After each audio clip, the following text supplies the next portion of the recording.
Nissan Navara 2.5 turbo diesel. Going to change the clutch and the dual mass flywheel. Pretty straightforward.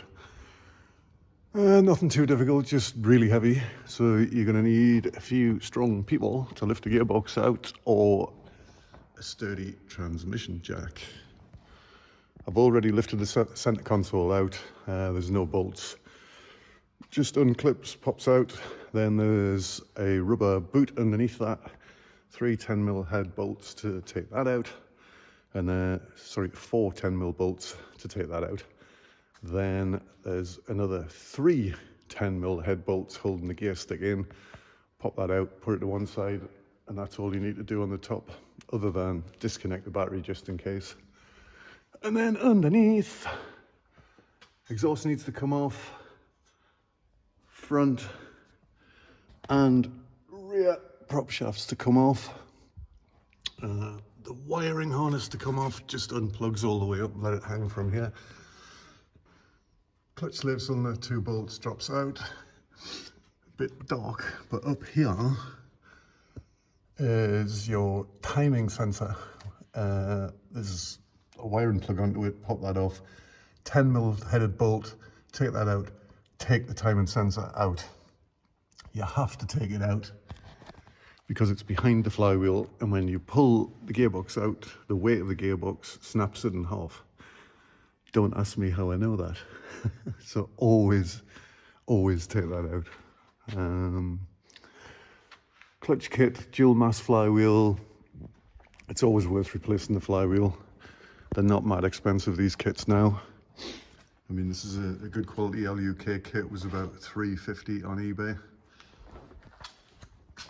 My truck, the clutch is just about, well, it started to slip now, and the flywheel is making horrible noises because it does do a lot of work, this truck, towing and such like, and it gets a bit of abuse in the winter. So yeah, I'll do it step by step. Once all that lot's off, it's basically just all the bell housing bolts out, drop the gearbox out. This particular truck, the body's been raised by about 3 inches. So the gearbox is further away from the body, or the body's higher than the gearbox than on a standard one, which makes the job a bit easier to get at the top barrel housing bolts, but it's just the same plan on a normal truck.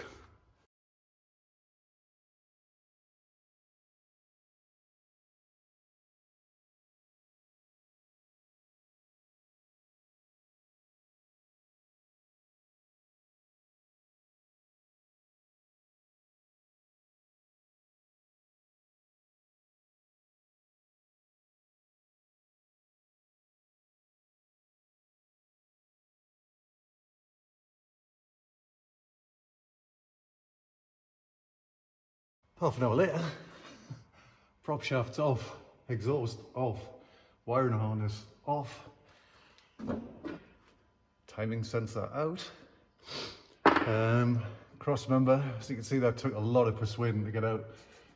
Probably hasn't been out in 10 years. It was well and truly stuck. Prop shaft bolts surprisingly came out quite easy. They tend to get completely seized in. They're a nightmare to get off. In the past, I've even cut them off with a slit disc on a grinder and just replaced them rather than battling on for hours. So all that's left to do now, bell housing bolts out. I've strapped it to the jack.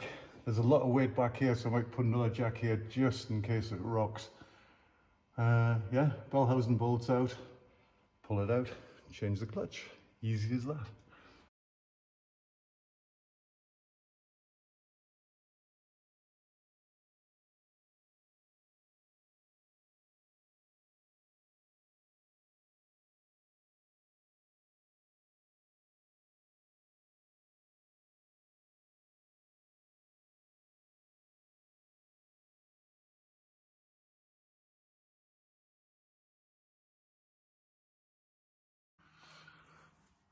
Oh, and that's that big heavy lump out.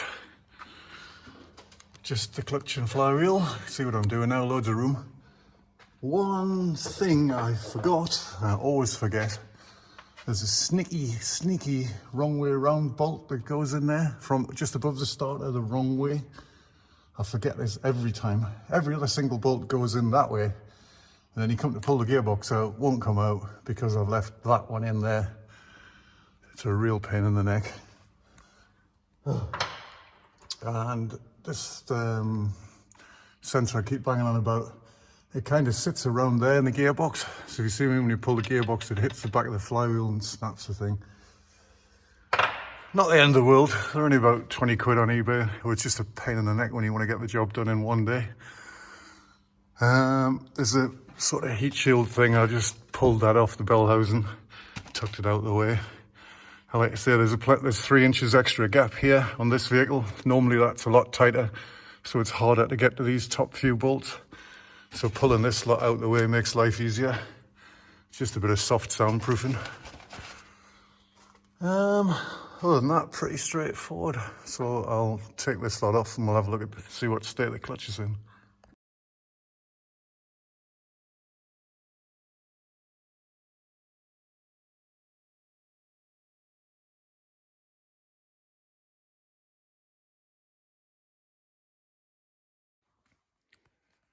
Clutch is out, and of course it is completely worn out as expected. It's gone very blue, so we can get a bit hot in there. But somebody's put a solid flywheel in. No wonder it was pretty horrible to drive. And of course the bolts are different, so I've now had to order bolts. Damn. Couple of tips. When you're refitting it, your clutch plate, quite often get a bit of damage in the splines sort of thing. Manufacturing, this one's covered in dents. Just get a little triangle file and just nip through them all, get any burrs off, and that helps the gearbox slide in a whole lot easier. These spring-loaded ones, this piece is separate, so that tends to have a little bit of give in it, which makes fitting easier. I've got a clutch alignment tool for this, which weirdly is the same as the Nissan Skyline, but most of them I just do by eye. 99% do by eye. The actual flywheel, there's a locating pin there that matches the locating pin on the crankshaft, and there's even a little arrow on the other side to help you on this particular one. You have to do that, you have to get that lined up right, because these teeth are what the timing sensor picks up on, and if you get in the wrong place it won't start. You've got to take the whole thing to bits again. This one's pretty foolproof. You can only really get it one way, but I know on an X-Trail you can get it more than one way. Put it all together, car won't start, it dawns on you, you've got to strip the whole thing down again, and it's a big job in an X-Trail. Again, don't ask me how I know that. Ha.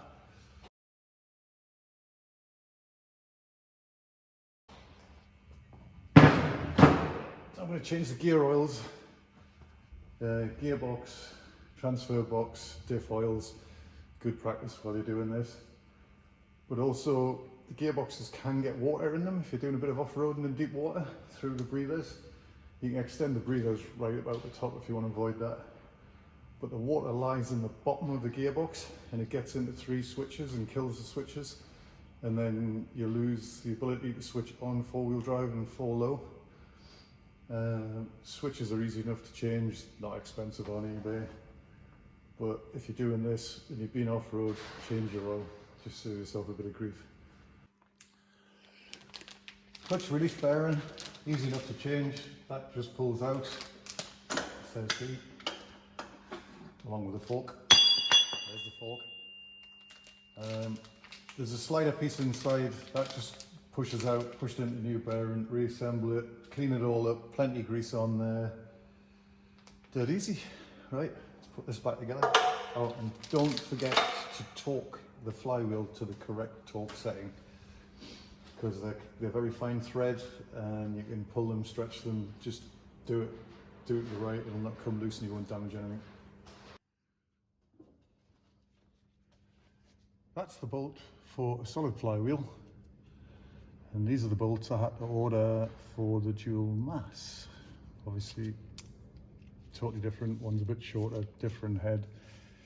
They don't swap over, so I had to get the correct ones.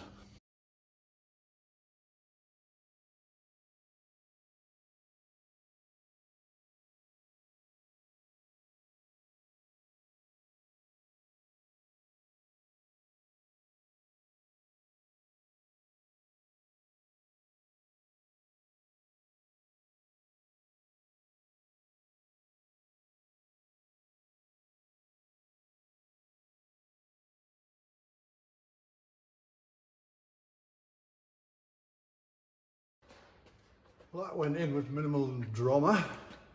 Makes all the difference just cleaning up the splines on the plate before you put it in. Plenty of grease, get everything aligned, bang, straight in. The only problem was it was slightly twisted, so I get the other jack in, straighten it up, in, no dramas. I even remember the one backwards bolt that most people usually leave out. It's there for a reason, put it back in. So no, quite pleased with that. Subframe, I cleaned it up and greased it up and it went in fairly easily. The problem is people nip these bolts up far too tight. There's no need, it's just hanging. And they've got lock nuts on anyway. So they're nipped up. So now shaft's back on, cross member bolts back in. There is a very small inspection plate on the gearbox. Goes up there in the bell housing. Don't even know if you need to take it out. I always just take it out, just in case. Just a couple of tens hold that in.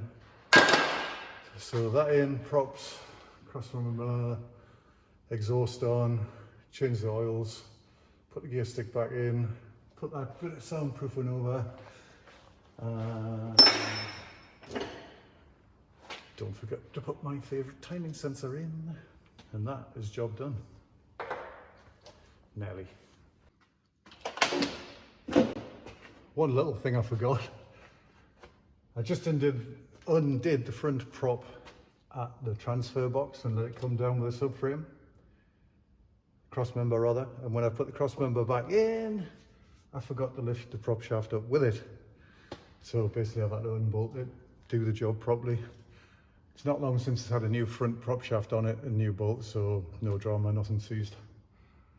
But if I just remembered, I could have saved 5 minutes.